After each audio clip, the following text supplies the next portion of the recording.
تحفہ یہ مسلمان کو درس مبارک ہو، تحفہ یہ مسلمان کو درس مبارک ہو۔ الحمدللہ رب العالمین والعاقبۃ للمتقین والصلاة والسلام علی اشرف الانبیاء والمرسلین نبینا محمد وعلی آلہ وصحبہ اجمعین، اما بعد۔ وعن انس بن مالک خادم رسول اللہ صلی اللہ علیہ وسلم قال قال رسول اللہ صلی اللہ علیہ وسلم للہ افرح بتوبۃ عبدہ من احدکم سقط علی بعیرہ وقد اضلہ فی ارض فلاۃ، متفق علیہ۔ وفی روایت لمسلم للہ اشد فرحا بتوبۃ عبدہ حتی حین یتوب الیہ من احدکم کان علی راحلتہ بارض فلاۃ فانفلتت منہ وعلیہا طعامہ وشرابہ فآیس منہا فأتی شجرۃ فاستظل فی ظلہا وقد آیس من راحلتہ فبینما هو کذلک اذ هو بها قائمۃ عنده فأخذ بختامها ثم قال من شدۃ الفرح اللہم انت عبدی وانا ربک اخطأ من شدۃ الفرح۔ اس حدیث کو امام بخاری اور مسلم نے روایت کیا ہے۔ حضرت انس بن مالک جو نبی کریم صلی اللہ علیہ وسلم کے خادم ہیں، اس حدیث کے راوی ہیں، وہ کہتے ہیں کہ رسول اللہ صلی اللہ علیہ وسلم نے فرمایا، اللہ تعالیٰ اپنے بندے کی توبہ سے اس شخص سے کہیں زیادہ خوش ہوتا ہے جس نے کسی جنگل یا بیابان میں اپنا اونٹ گم کر کے پھر پا لیا ہو۔ اللہ تعالیٰ اپنے بندے سے جو گناہ گار ہے توبہ کرتا ہے تو کس طرح خوشی ہوتی ہے اللہ تعالیٰ کو۔ تو نبی کریم صلی اللہ علیہ وسلم نے مثال دی ہے کہ اس شخص سے بھی زیادہ اللہ تعالیٰ خوش ہوتا ہے جس نے کسی جنگل بیابان میں اپنا اونٹ گم کر کے پھر پا لیا ہو۔ بخاری کی روایت ہے، اور امام مسلم کی روایت میں ہے اس طرح کے الفاظ، یقیناً اللہ تعالیٰ اپنے بندے کی توبہ سے جب وہ اس کی طرف توبہ کرتا ہے اس آدمی سے بھی زیادہ خوش ہوتا ہے جو کسی جنگل بیابان میں اپنی سواری پر سوار ہو، اسی پر اس کے کھانے پینے کا سامان بھی ہو کہ وہ سواری اس سے چھوٹ جائے، بہت تلاش کرنے کے بعد وہ اس سے مایوس ہو کر ایک درخت کے سائے تلے آ کر لیٹ جائے، جب کہ وہ سواری سے مایوس ہو چکا ہو کہ اتنے میں اچانک وہ سواری اس کے سامنے آ کھڑی ہو، اس کی مہار پکڑ کر خوشی کی شدت میں کہہ ڈالے، اے اللہ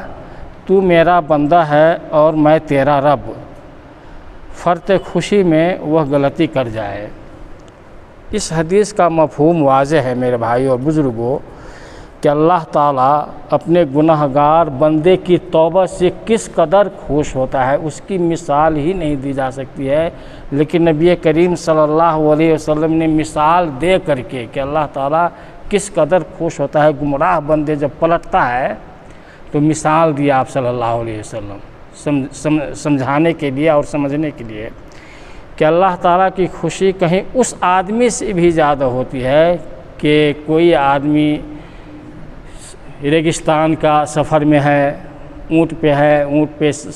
یہ چل رہا تھا، یہ سفر کر رہا تھا اور اسی پہ پانی ہے، کھانے پینے سب کچھ ہے، پھر وہ آرام کرنے کے لیے کسی درخت کے نیچے بیٹھ گیا، اتنے میں وہ سواری اس کے کھانے پینے کے ساتھ جو ہے لے کر کے بھاگ گیا۔ پھر وہ آنکھ کھلتی ہے تو دیکھتا ہے کہ اس کی سواری نہیں ہے، اب وہ تلاش کرنے لگتا ہے، تلاش کرنے کے باوجود بھی نہ ملے تو اس بیابان جنگل میں کوئی انسان نہیں اور کھانے پینے کے سب سامان بھی اسی سواری پر۔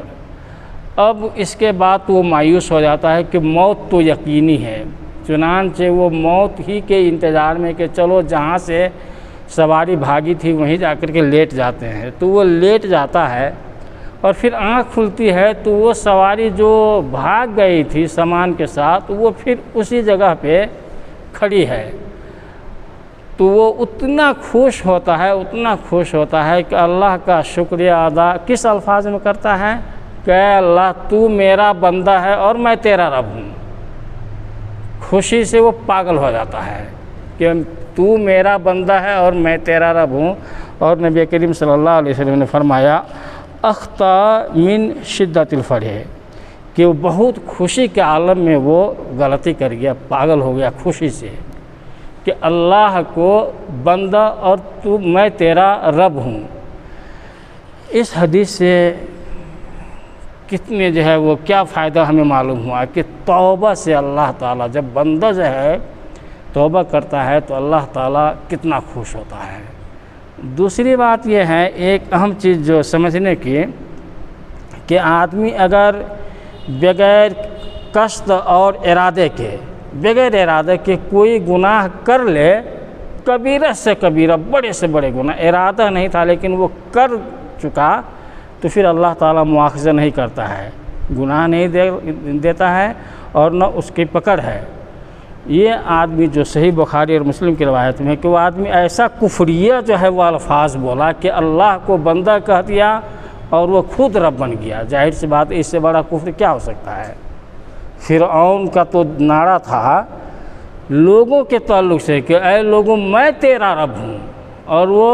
کافر کفر اکبر کا ارتکاب کیا، بہت ہی بڑا کافر کے خدا کا دعویٰ کیا، لیکن لوگوں کے تعلق سے یہ کبھی نہیں کہتا تھا کہ اللہ کا بھی رب ہوں۔ لیکن یہ توبہ کرنے والا بندہ کو خوشی جو ہوتی ہے وہ سواری ملنے کے بعد کہ وہ کہتا ہے کہ اللہ تو میرا بندہ ہے اور میں تیرا رب ہوں، الٹ جاتا ہے اللہ اکبر، تو اس سے بھی کہیں زیادہ خوشی ہوتی ہے۔ تو بغیر قصد اور ارادہ کے اگر غلطی ہو جائے تو اللہ تعالیٰ کے ہاں کوئی مواخذہ نہیں ہے۔ مثال کے طور پہ ہم روزے سے رہتے ہیں اور بغیر قصد اور ارادہ کے آدمی کھا پی لے، بھر پیٹ کھا لیا ہے مثال کے طور پہ، اس کے بعد جو ہے اس کو جو ہے کھانے پینے کے بعد ہاتھ دھونے گیا، معلوم ہوا کہ بھائی میں تو روزہ سے تھا، بالکل اس کا روزہ کامل ہے۔ نبی کریم صلی اللہ علیہ وسلم نے فرمایا کہ اللہ کی طرف سے تمہیں کھانا اور پینا مل گیا، تمہارا روزہ بھی ہے۔ تو یہ چیز ہے شریعت کے اندر کتنی آسانی ہے۔ لیکن دوسری طرف ایسا نہیں ہے کہ ہر معاملہ میں ایسا ہی ہو۔ اب مثال کے طور پہ ہم لوگ نماز پڑھ رہے ہیں یا وضو کیے، وضو کے بعد جو ہے مکمل جو ہے وہ طہارت ہو گئی، نماز کے لیے کھڑے ہو گئے، جان کر کے کیا کہ انجانے میں بھی اگر ہوا خارج ہو جائے، اب اس حدیث سے آدمی کہے کہ نہیں، اس حدیث سے پتہ چلتا ہے کہ انجانے میں بغیر قصد کے اگر بڑا سے بڑا گناہ ہو جائے تو مواخذہ نہیں ہے، تو نماز ہم پڑھ رہے ہیں اور بغیر ارادہ کے ہوا نکل جائے تو نماز تو ہو جائے گی، یہ تو ہوتا ہے، یہ سمجھ میں آ رہا ہے، لیکن نہیں، ایسی بات نہیں ہے۔ ہوا خارج یا طہارت کے بعد جو وضو ٹوٹتا ہے یا وضو باقی ہے تو اس کے لیے کئی خاص حدیث ہے کہ اگر تم میں سے کوئی نماز کے لیے کھڑے ہو اور ہوا خارج ہو جائے تو تمہارے جو ہے وہ وضو ٹوٹ گیا، نماز سے نکل جائے، تو اس کے لیے خاص طور سے حدیث ہے۔ بلکہ اگر جو ہے شک میں مبتلا ہو جائے آدمی کہ آواز نہیں آئی ہے اور وہ ہوا خارج ہو گئی ہے، اگر بدبو بھی نہیں ہے لیکن شک میں مبتلا ہے کہ اب کیا کیا جائے، ہوا شاید خارج ہو گئے، تو شاید والی بات جو ہے اس میں طہارت میں نہیں چلے گی، شاید نہیں، یقینی طور پہ اگر ہوا خارج ہے تب جو ہے وضو ٹوٹتا ہے۔ جس طرح یقین کے ساتھ آدمی وضو کیا ہے اور وضو کے حالت میں ہے تو اسی یقین کے ساتھ وضو ٹوٹے تب جو ہے وضو ٹوٹتا ہے، شک کے بنیاد پہ نہیں۔ تو یہ وضو ٹوٹنے والا مسئلہ الگ ہے اور بغیر قصد کے اور گناہوں کا معاملہ الگ ہے۔ تو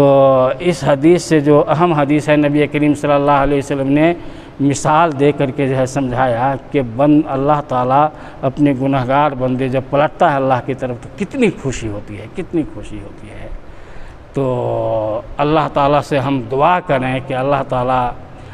ہماری توبہ کو قبول فرمائے، ہمارے ہر گناہوں کو معاف فرمائے، اور اللہ کے ہم نیک بندے اور مقرب بندے بن کر کے رہیں۔ وصلی اللہ وسلم وبارک علی نبینا محمد وعلی آلہ وسلم۔ تحفۂ مسلماں کو